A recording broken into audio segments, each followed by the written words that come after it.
Hi guys, and welcome back to History Revision Success.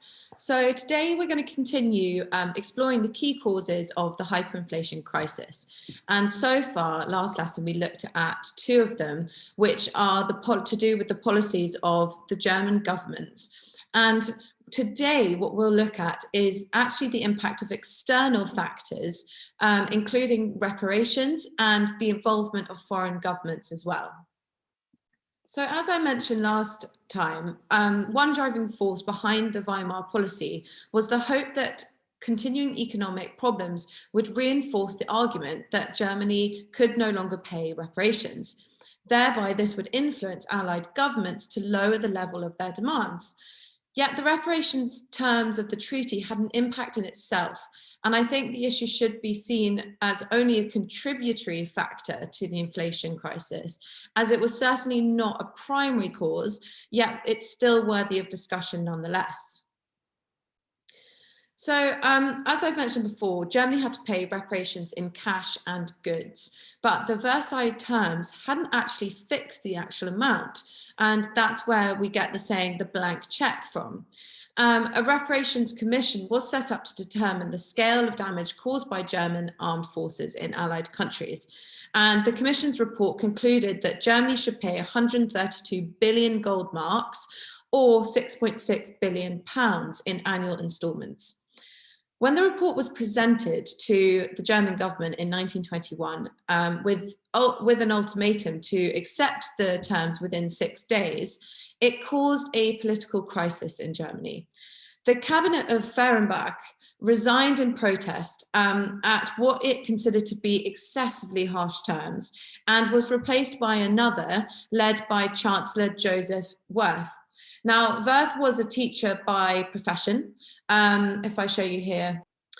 But he entered politics as a member of the Centre Party. He became Minister of Finance in 1920 before becoming Chancellor. And so then, just as in 1919, with the Allied ultimatum to Germany to sign the Versailles Treaty, there was no alternative to acceptance, and the new government signed unwillingly. Germany made its first payment soon after, and this was the start of the German policy of fulfillment, under which successive governments calculated that cooperation would win sympathy from the Allies, and a revision in the terms once it became clear that full repayment of reparations would be beyond Germany's capacity. This, however, was far from being a final settlement on the issue. By January 1922, Germany was in such economic difficulties that the Reparations Commission granted a postponement of the January and February installments. In July, the German government asked for a further suspension of the payments due that year. And in November 1922, it asked for a loan of 500 million gold marks to be released from its obligation for 3 to 4 years in order to stabilize its currency. And the French were deeply suspicious that this was simply an excuse and refused to agree to Germany's requests. And this dispute, as we'll see later, actually set the scene for a major clash over reparations in 1923, during which the French and Belgian forces occupied the Ruhr industrial area of Western Germany in an attempt to extract payment by force, but we'll come to that in a minute. Firstly, I just want to look at the economic impacts of reparations. So the burden of reparations undoubtedly made a concerning situation far worse. Reparations payments made repaying of the huge government debt resulting from the war even more difficult. And in addition, Germany's gold reserves were inadequate for the scale of reparations payments that had to be made in gold. Another part of the payments had to be made in coal, but Germany had lost a large part of its coal reserves in the treaty. And a further possible payment of method was manufactured goods, but workers and manufacturers in Allied countries wouldn't agree to this because they regarded it as a threat to their own jobs and businesses in their own countries. Now, there might have been the opportunity for Germany to increase its reserve of foreign currency in order to make the payments by increasing its exports to other nations. But the Allies actually hampered Germany's export trade by confiscating its entire merchant fleet, and later by imposing high tariffs on imports of German goods. That means high taxes. So the Allies were actually forcing Germany to pay these reparations, but making it very difficult for them to find the money to do so.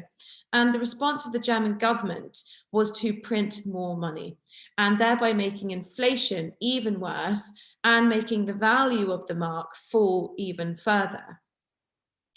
The English economist, who I think I've actually mentioned before, John Maynard Keynes, was highly critical of the Allied demand for £6.6 billion pounds, and calculated that £2 billion was a safe maximum figure of Germany's capacity to pay.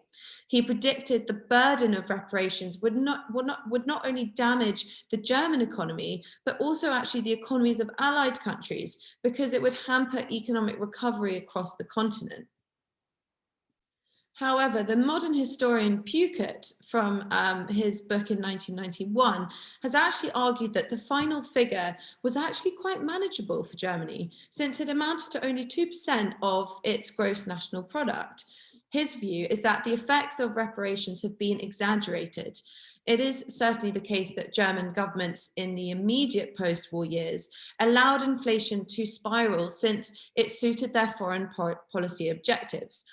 They could use the rapid decline in the value of the German currency to support their case that reparations should either be abolished altogether or at least reduced and rescheduled to give Germany more time to pay. So far, we've explored three key causes of the hyperinflation crisis of 1923, and that is the policies of the Second Reich government, the policies of the Weimar Republic, and also the impact of reparations. However, foreign governments must also share some of the blame for the crisis. The French and Belgian occupation of the Ruhr in January 1923 came as the final blow to the faltering mark. By the end of 1922, Germany had fallen seriously behind in its payments of reparations to France in the form of coal.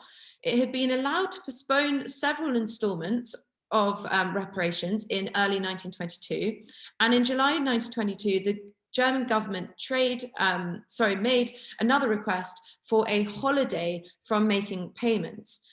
Now, the French government, led by Raymond Poincaré, suspected German intentions. When the Reparations Commission declared Germany to be in default in December 1922, Poincaré ordered 60,000 French and Belgian troops to occupy the Ruhr and take control of all industries and railways in order to seize resources.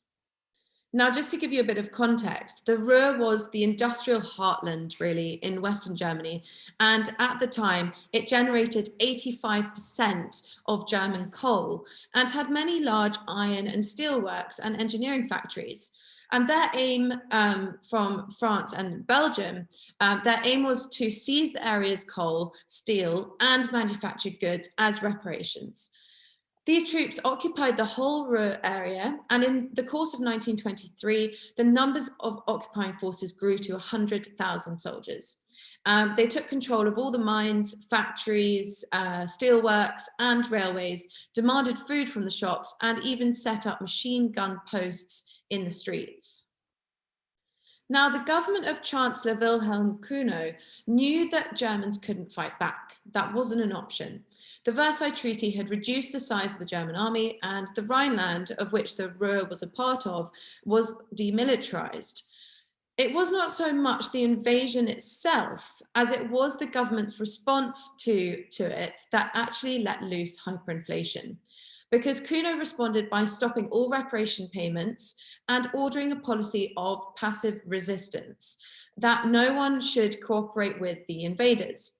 And civil servants, miners, and even postmen went on strike, and their wages were in turn financed by the government. In places, resistance was actually far from passive, as paramilitary troops working with the German army secretly organized acts of sabotage. And they crossed the customs barriers secretly at night and blew up railways, sank barges, and destroyed bridges in order to disrupt the French and Belgian effort. In response, the scale of the French operation actually grew. They set up military courts and punished mine owners, miners and civil servants who wouldn't comply. Around 150,000 Germans were actually expelled from the area, and worse still, some miners were shot after clashes with police. Altogether, over 140 Germans were actually killed in clashes with French troops in just 8 months of the occupation, including even a 7-year-old boy. And the French also brought in their own workers to operate the railways and get coal out of the Ruhr, but this didn't prove particularly effective. In May 1923, deliveries were only a third of the average monthly deliveries that were there in 1922, and output in the Ruhr had actually fallen to around a fifth of its pre-occupation output. However, the economic effects of the occupation and the policy of passive resistance were catastrophic for the German economy for a number of reasons. First of all, paying the wages of or providing goods for striking workers was a further burden on government finances. Tax revenue was lost from those whose businesses were closed and workers who became unemployed. Germany had to import coal now and pay for it from the limited foreign currency reserves that it had within its own country. A shortage of goods also pushed prices up further. And so revenues to the government fell as Germany's industrial heartland was disrupted. And the combined cost of all of this amounted to twice the annual reparations payments. And I think you can already guess how the government is going to respond to this. Yeah, you're right, print more money. Since the government still refused to increase taxes, its only option was to print more money. And this was the trigger for the hyperinflation that gripped Germany during the course of 1923. The mark fell to worthless levels, and by autumn 1923, it cost more to actually print a banknote than the note was actually worth. So the fundamental cause of the Great Inflation is to be found in the mismanagement of Germany's finances from 1914 onwards. Certainly the inflationary spiral didn't increase at an even rate, and there were short periods where it did actually slacken. However, at no time was there willingness by the various German governments to bring spending and borrowing back within reasonable limits. And until 1918, the cost of waging war was the excuse. But in the immediate post-war period, the high levels of debt were allowed to continue. And it had been argued by some that the inflation remained quite modest in the years 1914 to 22, and perhaps even acceptable in view of all the various difficulties facing the new government. However, the payment of reparations from 1921 simply added to an already desperate situation, and the government found it now more convenient to print money than to tackle the basic problems facing the economy. By the end of 1922, hyperinflation had set in. Kuno's government made no effort to deal with the situation. Indeed, it could actually even be said that Kuno deliberately deepened the economic crisis and played on the nationalist fervor brought about by the popular decision to encourage passive resistance. And it was only in August 1923, when the German economy was on the verge of complete collapse, that a new coalition government was formed under Gustav Stresemann. And he actually found the will to introduce an economic policy which was aimed at controlling the amount of money in circulation. But we'll look at Stresemann and his fiscal policies later.